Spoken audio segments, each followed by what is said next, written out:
Hello, everyone. Welcome to TD Board Gamers. My name is Dave, And I'm Dirk. and today we're going to take a look at the fifth scenario pack that we got. And probably the most colorful. Yeah, Mojo Mania.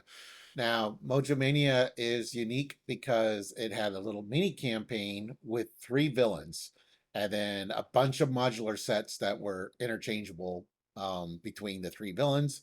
So instead of doing 3 videos where we're going over 90% of the cards 3 times, we're just going to make it all one big video with all 3 villains and the scenario Yeah, packs. because it's like it reminds me definitely of like watching a TV show with a different series or whatever. So, and that's kind of what it feels like. So yeah, this is a really fun and interesting one. So I'm ready to dig into it. And this is one of Tony's first projects when he joined the Marvel Champions team. He did Mojo Mania, and then he also did the rules upgrade. That was one of the first projects that he did when he joined the team. All right, so let me get rid of this image here. So he was like, I'm doing all the rules now and everything. So now I got to have a creative outlet. So he got super creative. I'm not sure what order specifically. I know. I'm telling you. All right, oops, I guess I'm gonna adjust the camera a little bit. All right, so the first villain is Magog, and we'll go over. He's a AB style, so we'll go over him in a minute. But first, his. All right, so the melee in the Mojoseum. So this one, everything we're going to need for this, we're only going to get the Magog side A for standard, side B for expert. We're going to grab a standard encounter set, and we'll grab one modular encounter set, and they suggest one of the random ones from the Mojo set. Then we're going to put the champion environment into play, and we're also going to put the challenger environment into play, and you're going to put both of those. They're both double-sided. We're going to put them booing crowd side face up. So again, like I said, TV show with a live studio audience. Right. And we have a separate video on all the different standard sets if Yeah. you want to see that. All right, side 1B, melee and the Mojoseum starts with 1 threat per player, adds 2 threat per player per turn, 6 threat per player threshold. The players cannot win the game unless they wow the crowd as the challengers, and we'll go over that mechanic here in a minute. And then forced interrupt. When this scheme would be complete, place 2 per player ratings counters on the champion, and then remove all threat. So this is, you wipe this clean, and you're adding rating counters to the losing side. All right. All right. And then we've got one of the environments. So the champion, when he's on the booing crowd side, if there's at least 5 rating counters per player here, you're going to flip this over without removing the ratings counters. It's important you leave them on there. Right. And now the crowd is on his side, so it's a cheering. Well, not necessarily on his side. They just think it's exciting. Well, they're cheering for him, I guess, because they can cheer for both of you at the same time. That's the goal. Hopefully. Well, the goal is to keep. You want him cheering for you and not cheering for him. Yeah, you want to keep him on the booing side if you can, I guess. But that's not very. Yeah, it's probably not going to happen. I don't think it's ever happened with this. Yeah, so the crewing crowd, underdogs, forced response. After the champion flips to this side, each player gets to draw a card. So, hey, that sounds like a good thing. But if there are 10 rating counters per player here, Magog wins the game and the players lose the game. And remember, half of that is already added to get to this side. Yep. All right, and then next we've got our card, the challengers. We are the challengers. So when they're on the booing crowd side, then again, if there's at least 5 rating counters per player, you're going to flip this over without removing the counters. And then on the cheering side, the same thing. This is tag team. After the challengers flipped to this side, search the encounter deck and discard pile for a surprise contender and put it in play. Engage with the first player. If it's already in play, give it a tough status card. And again, 10 threat per player. Then it goes away. That would be lose. And the surprise contender, the third candidate here. So the surprise contender is an elite clone. He has 7 hit points per player. He schemes for 1. He attacks for 2. He does have villainous. And as a forced response, after they attack and damages a character, you're going to place a rating counter on the champion side. So I thought it was weird the contender gives something to the champion. Right? Shouldn't he be contending the champion? But oh well. I know. I think he's on Magog's side. Actually. But whenever you defeat him, you get 2 threat per player on yours. Right. So you definitely want to get rid of him. I think Magog's cheating by adding another person. Yeah. All right. So then we got Magog side A. This is if you're playing standard. 1 scheme, 2 attack. He's a brute. Force response after Magog attacks and damages a character, place 1 rating counter on the champion. So every time he does damage, whether it's to an ally or to a hero, he's getting a ratings counter, which is bad. And force interrupt when Magog would be defeated, reset his hit points back to 10 per player, which he comes in with 10 per player, of course, and you place 3 per player rating counters on the challengers and deal each player a face down encounter card. So hopefully we can get to the point where we keep defeating Magog and then we can flip the challenger side. All right. And then when he is on the expert side, side B here, he has 1 scheme, 3 attacks. So his attack goes up. But, and then, of course, after he attacks and damages a character, you're going to place 2 on the champion side. And then if you defeat him, then instead of getting 3, you're only getting 2. So other than that, it's the same. And again, he still has 10 hit points per player. Okay. So that's the one that actually surprised me, is his hit points don't go up. Right. But he also gets a bunch of attachments. So in a way, he's kind of like Hela, where when you defeat her, then you discard all the attachments. But yeah, you're not just dealing with the 2 or 3 attack. Right. So first we have is a jolt of adrenaline. It's a condition attached to Magog. Magog gains retaliate and stalwart and force response after Magog's hit points are reset. Place 1 threat per player counters on the challengers and discard this card. And as a boost, reveal this card. So the more attachments he gets, and when you defeat him, the more counters you're going to put on the challengers. Yeah, because you get the 3 per player for defeating him, and then you get 1 per player for this. Yeah, and the good news is, though, at least the retaliate does not add counters to him. It's only when he attacks. So, all right, next up we've got the surge of aggression. So this you attach it to Magog. It gives him +1 scheme, +1 attack, and then as a force response after his hit points are reset, you're going to place 1 rating counter per player on the challenger side and discard this card. And if this comes out as a boost, you're going to reveal it. Okay. Then we got a side scheme here. Bump up the crowd. Bump up the crowd. Yeah, it comes in with 4 threat per player, 2 acceleration tokens.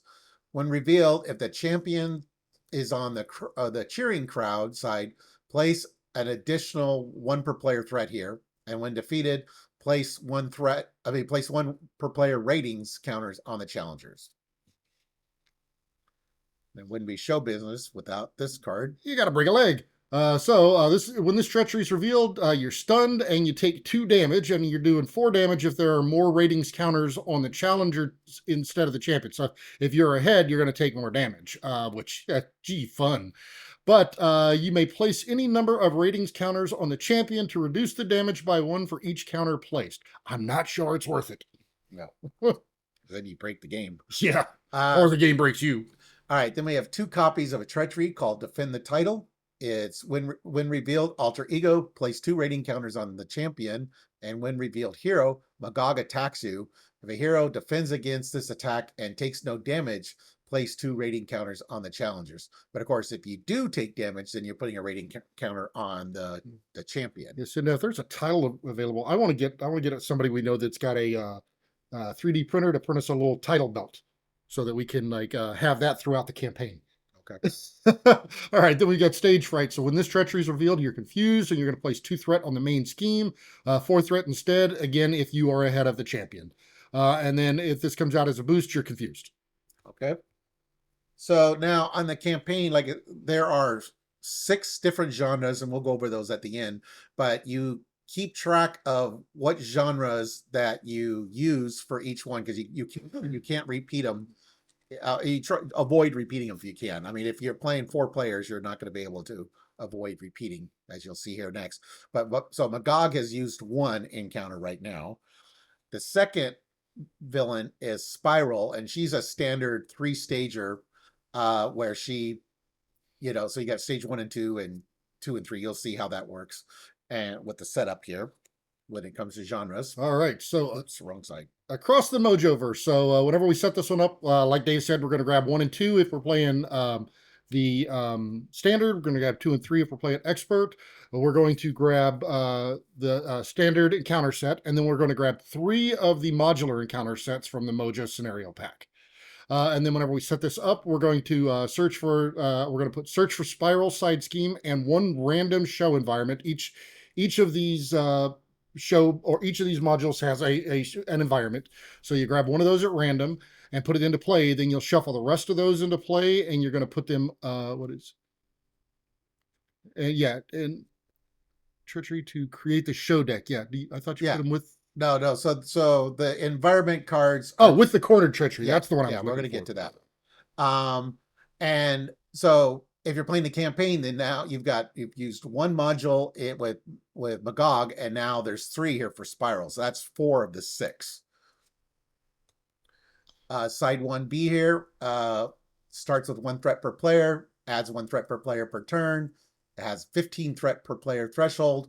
Force interrupt. When a show environment would be discarded, place it on the bottom of the show deck instead. And if this is completed, we lose the game. So this is kind of similar to Red Skull's, side scheme deck, where it is its own separate deck, and you're going to see the mechanics on how that works here in a second. But yeah, as Dirk mentioned, each of the genres has an environment that stays out in this particular scenario. So, and when it gets discarded, you will put it in the genre discard pile. We'll go into that card more when we get to the genres. All right, so the that search for spiral side scheme that it wants you to put out. So this one is a permanent. It starts out with 3 threat per player, and as a force response, after the last threat is removed from here, the players who remove that threat reveals the top card of the show deck and places 3 threat per player here. And as a hero action, you can take 2 damage to remove 3 threat. So if you're not able to thwart it, or you need to try to get rid of it faster, you can do it that way.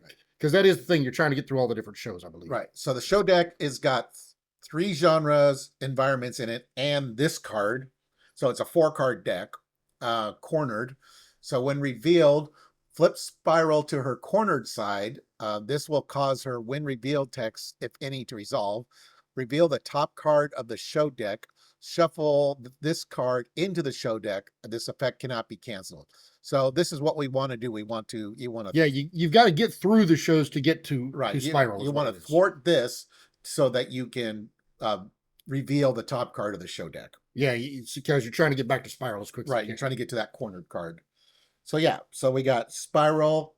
So she starts with the what side does she start? She starts. No, she's not on cornered. She doesn't start on cornered. She starts on escape, I think, right? Yeah, because it flips her to the cornered side, right? Yeah, it flips her to the corner. Yeah, okay. So this is on the wrong side. Okay. So all right, so spiral stage 1. She in this side, this is her escape side. She's a mystic. She's got 1 scheme, and she has a special for her attack. She cannot take damage or be stunned while she's in this form, and threat cannot be removed from the main scheme. So yeah, you definitely want to get her cornered. But whenever she would attack, she schemes instead. That is what her force. Right. So she's trying to defeat that. That's why the threshold is so high. Is she's trying to scheme it out before you can corner her. Yep. But if you do corner her, you flip her to the cornered side. She's 1 scheme, 1 attack.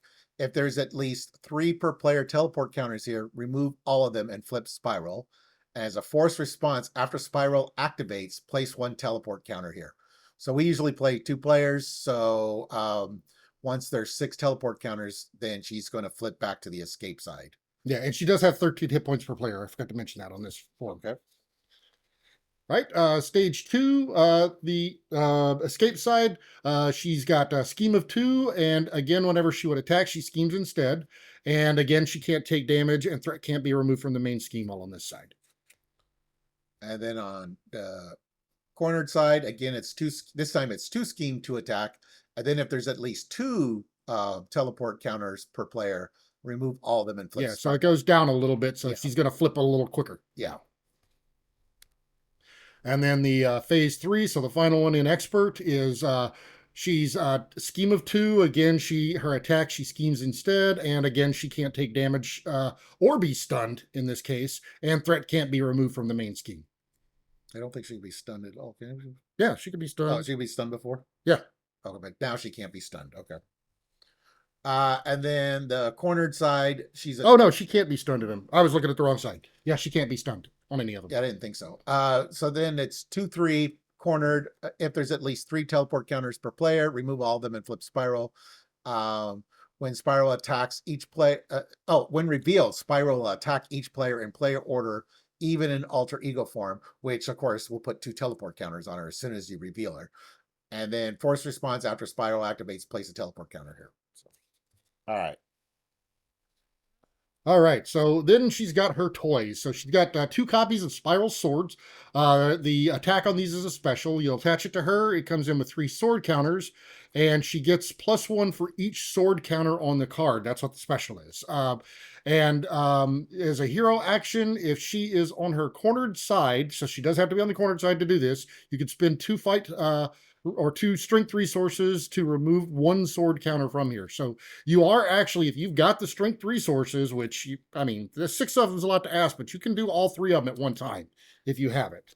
But then again, there's 2 swords, so that right, would be because she's got 6 arms. So that's 12 strength. But yeah, Tigress Cat's Head Amulet can only do so much. yeah, no kidding. All right, then we got Erratic Teleportation. We got 2 copies. Surge, if Spiral is in her cornered side, place 1 teleport counter on her. If Spiral is on her escape side, you may spend a mental resource to look at the top card of the show deck and put it on the top or bottom of that deck. So this is kind of nice for. Yeah, this helps you dig for the corner. And it helps to set it up because Yeah. he is going to flip it. And right now you're able to attack her, but if you got a mental resource, so like if you're playing a genius or something, you got that mental right there. You can at least set the deck up for when she escapes. Yeah, well, honestly, what I like about this one is aggression now has the home technique, which I don't think we had at the time that she came out. No, so did we have it whenever no, this home came technique came out with Nova. Yeah, so we've had. Oh, we did have it then. Okay, Yeah. I don't remember. But I wasn't necessarily using it as much. Home technique doesn't prevent. Right, it doesn't prevent, but it wants mental. Yeah. So aggression tends to actually put mental in if they're using a home technique deck. Yeah. So I was thinking that actually helps. I was thinking of the ingenuity card. Yeah, I know. But that requires you to be a genius, and there's not as many geniuses there are chances to use home technique. All right, so then the show must go on. So whenever this treachery is revealed, each player searches the encounter deck and discard pile for a card from the same encounter set as the show environment that's in play, and deals that card to themselves face down as an encounter card. Yeah, so each genre is a module, and we'll go over that. But yeah, so this is just a way to get, and they're specific to the different and I think TV genres. And I think each of them has 7 cards, I think, and one of them is the environment. So you'll have 6 other cards. I think you'll have to select one of the 6 cards. You do get to search. Then we got Well Armed. It's when revealed, if a copy of Spiral's sword is attached to Spiral, she attacks you, even if you're an alter ego. Otherwise, search the encounter deck and discard pile for a copy of Spiral's sword and attach it to her. Yeah, because of the way she has a tendency to attack you, even when you're an alter ego, you do have to kind of be careful, be mindful of how much hit points you have, because she can hit hard too. And then finally, after dealing with Magog and Spiral, we get to Mojo himself. So he's the king of the genres. So the ruler of Mojo world for some reason. King of insanity. Right, and then the side scheme. All right, so to set this one up, Mojo Mania. So you're going to need to get Mojo 1 and Mojo 2 if you're playing standard, 2 and 3 if you're playing expert, and you'll grab you'll choose 1 modular set plus 1 additional modular set per player. So this is why Dave said you're definitely not, if you're playing a 3-player campaign, you're going to repeat some of it.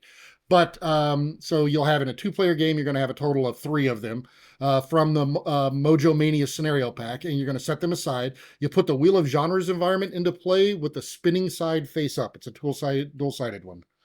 All right. And then Mojo Mania starts with 10 threat per player, adds 1 threat per player per turn, has a threshold of 25 threat per player. Choose 1 set-aside encounter set at random. Reveal the show environment and shuffle the remaining cards into the encounter deck. When a character flips or leaves play, move all threat from that character to this scheme. Okay.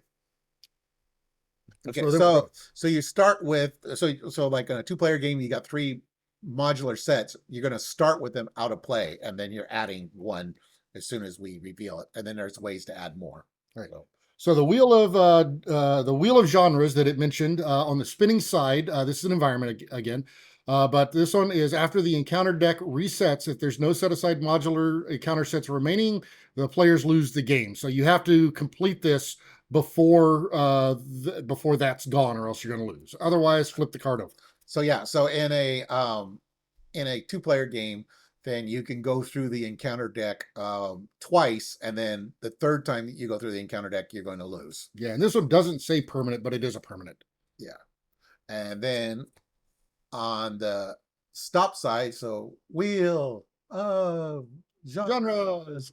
On the stop side, at the start of step 3 of the villain phase, which is the deal encounter cards part, randomly choose one set aside modular set and reveal its show environment. Shuffle the rest of the modular set and place it on top of the encounter deck.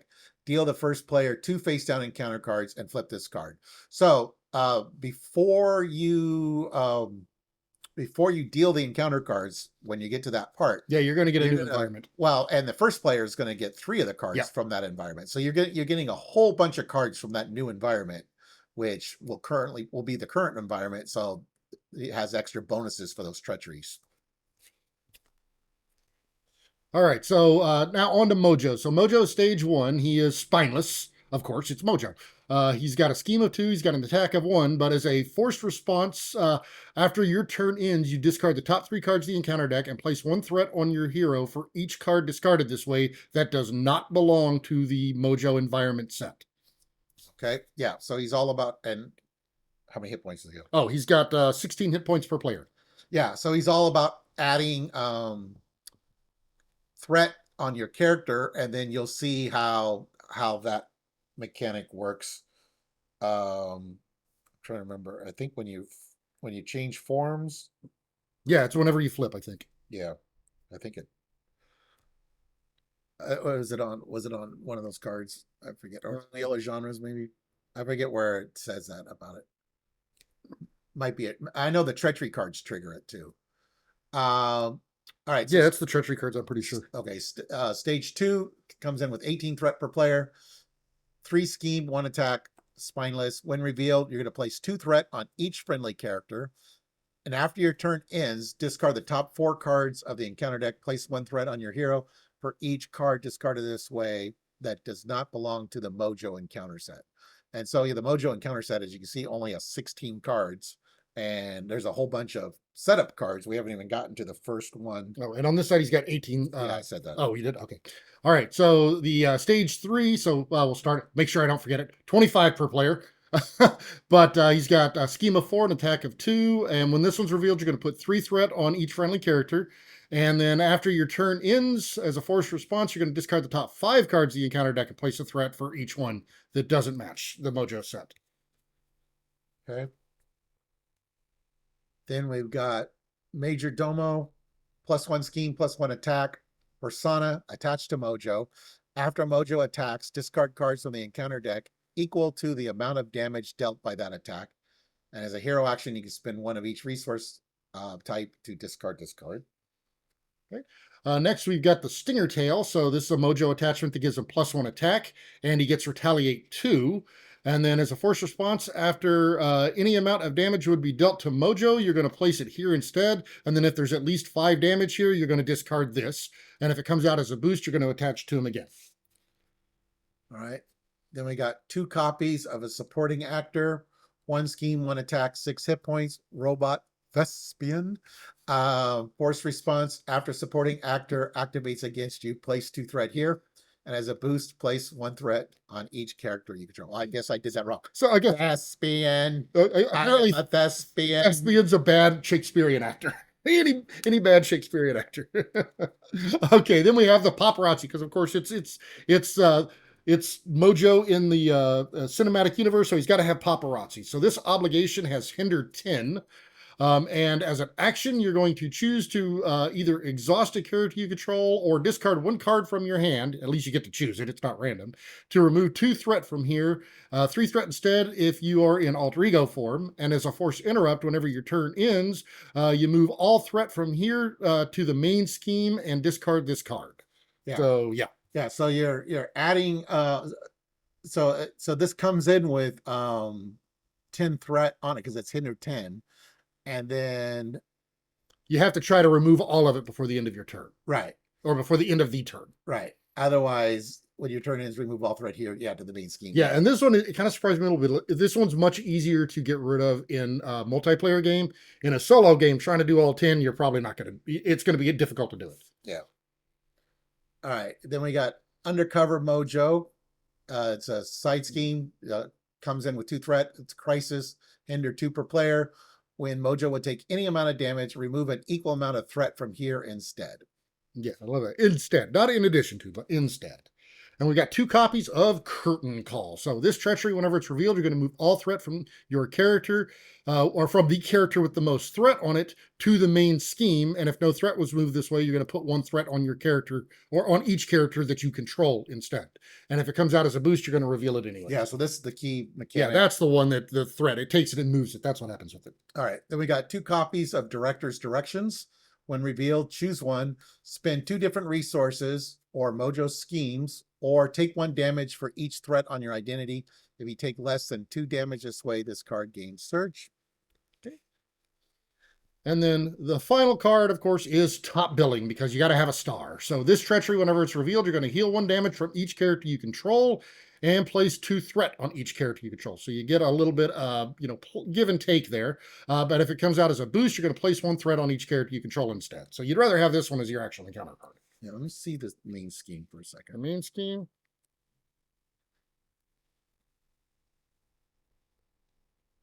Yeah, it's just, it adds it to. Yeah, when a character flips or leaves Oh, it does play, say, okay, yeah, it does say all threat from that character. So that's why, yeah. So okay. so that card, you put threat on like your allies, and then if you chump block with the allies, then all threat on them will go onto this scheme. And yeah, so if you play a character that likes to flip, you're going to be adding a lot of, like Hulkling, if you use his impersonation card, that's going to be bad. Yeah, you're going to want to make sure that you keep on top of that threat if you're going to be doing that. All right, and then now we've got the 6 different genres. And like I said, when you do if you do a 1-player game, you're going to a campaign, you're not going to get through all 6. But if you do 2 or more, you're going to do at least repeating 1 of them. So, but the goal is to try to avoid repeating, and you'll see they're not all equal. So some of them are definitely a little tougher than others. All right, so the first one we have here is Crime, which we have Dial M for Mojo, Settings Show. Each other encounter card gains Insight 1. Each friendly character gets +1 thwart. When revealed, discard each other setting environment in play. If this card was revealed from the encounter deck, it gains Surge. Yeah, this is one of the tougher ones because of the fact that every encounter card gets the Insight 1. So that makes it a little tougher there, because you've got to stay on top of that scheme. Right. So now these environments would go into the encounter deck. Unless you're playing Spiral, then they would go into the show deck. Yep. All right, and then we have Build the Case. Of course, since it's crime, you got to build a case. So this obligation, force response, after a side scheme is defeated, you're going to place 1 clue counter here. Then if there are at least 3 clue counters here, you're going to discard this card. So you're trying to get, you're wanting side schemes to come out with this, and it comes out with an acceleration token. All right. Then we got Crime Scene Investigation side scheme. Comes in with 5 threat, hinder 1 per player. Threat cannot be removed from other schemes. And as a hero action, you can spend X mental resources to remove X threat from this scheme. So that's pretty nice for people who may not work very good, got a lot of mental. Hey, you can help. All right, then we got Law and Order. I think that's, but this one this side scheme starts with 5 threat, and it's got a hinder 1 per player. Each friendly character gets -2 attack while this is in play, and as a hero action, you can spend X energy resources to remove X threat from this scheme. So I wonder what the next card's going to have you. There's another side scheme. Dragnet comes in with 5 threat, hinder 1 per player. This is the original Dragnet, not the remake. The villain cannot take damage. Spend X strength resources, remove X threat from this scene. All right, then we have Elementary, my dear Mojo. So this treachery, whenever it's revealed, you're going to choose to either move all threat from a side scheme to the main scheme. So that'll defeat the side scheme, but then, of course, the main scheme's larger. Or you can discard cards from the top of the encounter deck until a side scheme is discarded this way and reveal that card. All right, then we're going to move to the next genre, which is fantasy. And this first card is called the Game of Mojos, which is the environment. Settings show each player gets +1 hand size, but when revealed, discard each other setting environment in play. And if this card was revealed from the encounter deck, it gains surge. So non-spiral games, basically. If this was in spiral, it wouldn't be coming from the encounter deck. Yep. And it has an amplified.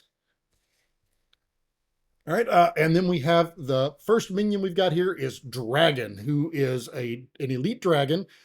You can go figure, his name's Dragon, and he's Dragon. But he's got 10 hit points per player, so he's a big boy. He attacks for 3, he schemes for 1, he has Retaliate 1, and he comes out with Toughness. And you're going to double the amount of damage this minion would take from cards with a printed energy resource.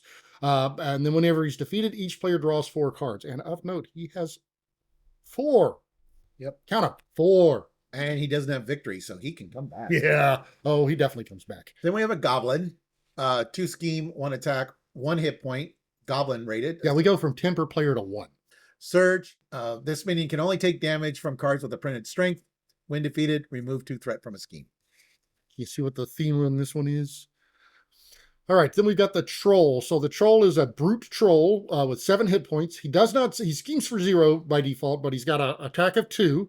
He comes out with Toughness, and he takes 1 additional damage for each card with a printed mental resource on it. And whenever he's defeated, the player who defeated this minion may put 1 ally from their discard pile into play.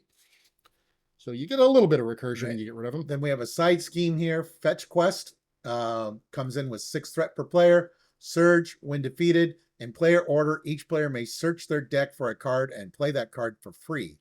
And as a boost, put this card into play. All right, then we've got Mana Drain. So this treachery, whenever it's revealed, you're going to choose a non-wild resource type, and then each player draws 2 cards. Each player then has to discard each card in their deck with the chosen resource type. So you have to choose that before you draw the cards. So depending on what you draw, you could turn up discarding those as well. But then if this one comes out as a boost, you're going to just discard 1 card from your hand. You do get to pick it, though. So if you're playing with the upcoming Wonder Man, don't pick energy. Yeah, that'd be bad. Yeah, so you can see the fantasy. There's some interesting minions, but there's some really good rewards when you defeat the fiends. So that's pretty cool. I like the way that they use the different energies printed, or the different resources printed on the cards to determine what they, how effective they are on each of the minions. I thought that was kind of cool. Okay. Next we have horror. So we have the Mojo files. Okay. Settings show. Let's consider that sci-fi, not horror. It's the Mojo files. So live with it. Each minion gains quick strike. Each ally takes -1 consequential damage after attacking a minion, which is pretty nice. When revealed, discard each other setting environment in play. If this card was revealed from the encounter deck, it gains surge. I don't like this one on my memory recursion decks. All right, then we have the Bandolier of Stakes attachment. So this one it's got surge, and it comes in with 3 state counters. And when revealed, you can spend 1 resource of any type to attach this card to your identity. Otherwise, you're going to discard this card. And as a hero interrupt, whenever your hero makes a basic attack, you remove 1 state counter from here, and your hero gets +1 attack for this attack, and the attack gains piercing. So Mr. Statty. And Mr. Pointy. Mr. Pointy. All right, then we have the Arkham Horror card in this set. Cultist, 1 scheme, 1 attack, 4 hit points. Force response, after Cultist activates against you, search the encounter deck and discard pile for the Kraken. And put it into play, engage with you, shuffle, then discard Cultist. So the Cultist is there specifically to bring this guy out.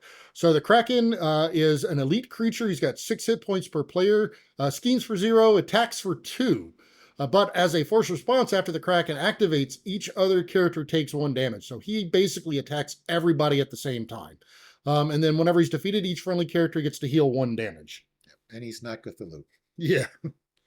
Then this is the for Mr. Pointy here. Vampire, 2 scheme, 2 attack, 6 hit points. Vampire traded. Attacks with piercing deal double damage to Vampire. And force response, after Vampire attacks and damages a character, Heal all damage from vampire. If no damage was healed this way, give vampire a tough status card. Yeah, so you basically want to try to kill him before he gets a chance to attack. Otherwise, he's just going to heal back up. Right. And then the opposite of vampires is the werewolves, because whenever you got to have vampires, you got to have werewolves. So the werewolf has 4 hit points. He schemes for 1, attacks for 3. Whenever he's revealed, you're going to defeat an ally you control and place it face down underneath the werewolf pack. And then as a force interrupt, whenever the werewolf pack would be defeated, you're going to discard the ally from underneath it instead and then heal the werewolf pack. So basically, you have to defeat him twice. Yep. All right. So the next genre is sci-fi. So we have Mojo Runner. Each minion and ally gains toughness. When revealed, discard each other setting environment in play. If this card was revealed from the encounter deck, it gains Surge. But anyways, the thing with sci-fi is the Brotherhood, but Tron versions. All right, so we start out with Avalanche 9.0. So I wonder what happened to the other 8. But he is a program that's got 5 hit points. He schemes for 1, he attacks for 3, and has a forced response. After he engages you, you're going to exhaust a character you control and deal 1 damage to that character. And if it comes out as a boost, you're going to exhaust a character you control instead.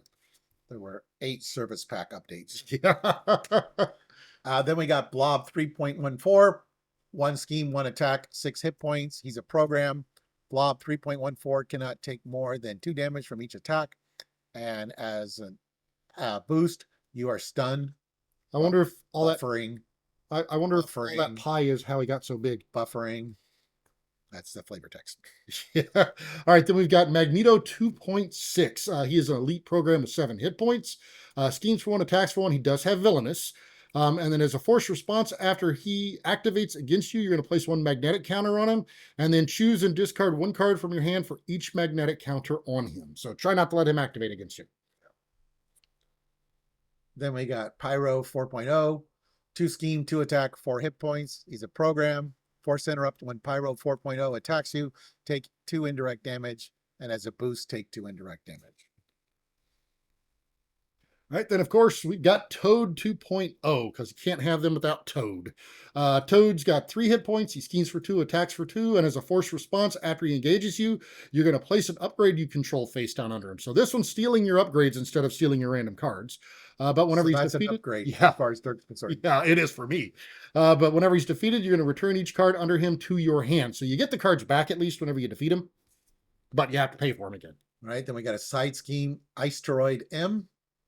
Comes in with 2 threat per player. Each minion gains guard and patrol. Force interrupt.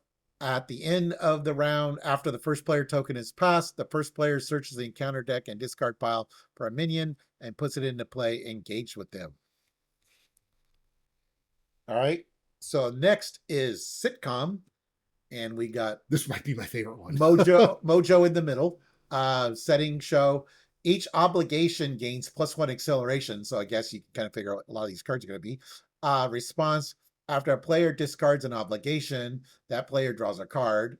And then when revealed, discard each other setting environment in play. And if it was revealed from the encounter deck, it gains Surge. Yeah, so this is kind of a fun one to play, this little module here. But if you get this with another one that's got obligations, this can be nasty, especially if it's the only environment. All right, then we've got the Family Matters obligation. So with this one, you're going to treat the printed text box of each support you control as if it were blank, except for traits. And there's an alter ego action. You can exhaust your identity and each support you control to discard this obligation. So this one definitely encourages you to flip down if you want to be able to use your supports. Yeah, Maria is going to love that. Yeah. All right. Oh, no, we haven't done that combination. That would be nasty. So we got Growing Pains. Increase the cost to play each of your upgrades by 2.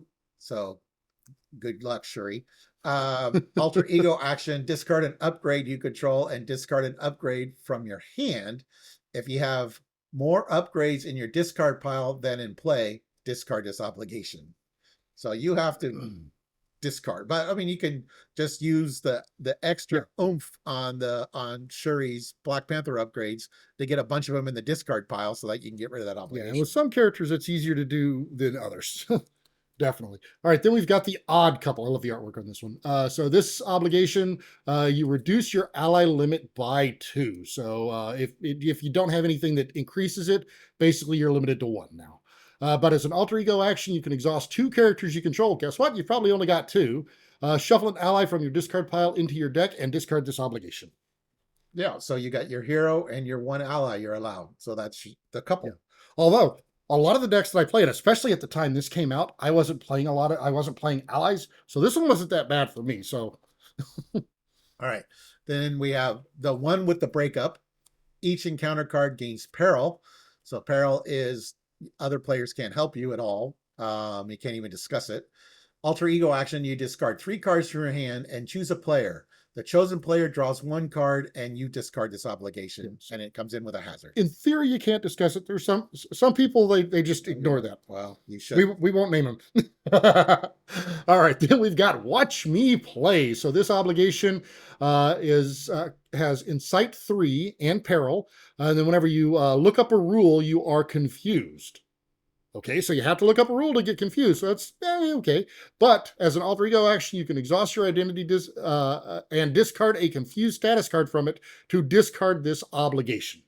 And the flavor text is, what does you mean again? And what the funniest thing is whenever we first played this one actually did cause some confusion. So yeah. And FFG had a live stream recently, and they were talking about each of the developers' favorite cards, and this was Tony's favorite card. Yeah, I really enjoy this one. All right, it's part of why I like that set so much. And then the finals genre is Western, and we have Wild Wild Mojo. Each enemy attack gains overkill. Force interrupt when a character takes damage, increase that damage by 1. So this is actually on both sides. Yeah. So, and then when revealed, discard each other setting environment in play, and this card was revealed from the encounter deck. It gains Surge. Now you can see why we put this all in one video. Yeah. All right. And then we've got Dead or Alive. So this attachment is you're going to attach to the minion with the highest printed hit points. And if you cannot, the card will get Surge instead. But the attached minion gets +3 hit points per player. And as a force interrupt, whenever the attached minion is defeated, each player adds 1 card from their discard pile to their hand. So nice bonus once you defeat it, but you got your work cut out to do it. All right. Then we have the Card Shark. It's literally a shark playing cards. 1 scheme, 3 attack, 7 hit points, creature, elite, force response. After Card Shark attacks you, discard the top 3 cards of your deck. Take indirect damage equal to the number of different printed resource types. And this is all 4, including wild as one of them, discarded this way. All right, then we've got the Gunslinger, 2 copies of this outlaw. He's got 3 hit points. He schemes for 1, attacks for 2. He has Quick Strike. And when this minion engages you, before resolving the Quick Strike, you can spend 2 energy resources. And if you do, you're going to deal damage equal to your hero's attack. So if your hero does 3 or more attack, you can actually outdraw the Gunslinger and get rid of him before he attacks you. Okay. I thought that was kind of an interesting little thing. And then the last card of the genres that we got is a game of cards. When revealed, you're going to draw 5 cards, choose and discard 5 cards from your hand. Then for each different printed resource type of the 4, discarded this way, discard an upgrade or support you control. So hopefully you can discard all the same type, so that you only have to get rid of 1 upgrade. Yeah, and this is where playing Wonder Man is going to be beneficial. He's really good at cards, apparently. But yeah, that one can be tough. We've had that one. We've had a hard time getting rid of that one before. Well, he was the stuntman for the new, soon-to-be released Maverick remake. Yeah. All right. Then there's another card that you can throw in with a campaign. Yeah, it's not one of the show environments. Right, but it is a modular. And we have this when we choose modular random modules. If we draw this as, or randomize this one, then we pick another module. Because it's one card. It's 1 card and it's a beneficial card. Yeah. So it's Longshot Ally. It's Dash, 2 thwart, 2 attack, 3 hit points. He's an X-Men. Longshot's attacks gain piercing. Longshot does not count against your ally limit. And when revealed, put Longshot into play under your control. This card gains Surge, and the effect cannot be canceled. So you do get a Surge to replace the card that, when you draw them. But now you have a free 2/2 ally which is really nice, and it doesn't count against your ally limit. Yeah, and the thing is, it's because he came from the villain deck. Whenever he's defeated, that's why he doesn't have a casting cost. Is whenever he's defeated, he'll actually go back to the villain deck, so he can't Yeah. come back. Yeah. Because whenever we first saw it, I wondered why does an ally have a 0 casting cost, but that's why. Yeah, he has an encounter back on Yeah. the backside, but it's a player card. All right, so that was That was the Mojo Gang. right, and this ended up being a long video, but I didn't want to have to go through all the modules 3 times. So. We could have just like cut and paste, put that at the end of each of them. Now that would have been boring. Nobody wants to watch that. Yeah, and then people wonder why Dirk's mask changed. At the end of the video. Like that's never happened. You'd have to wear that mask for all 3 videos. That'll never happen.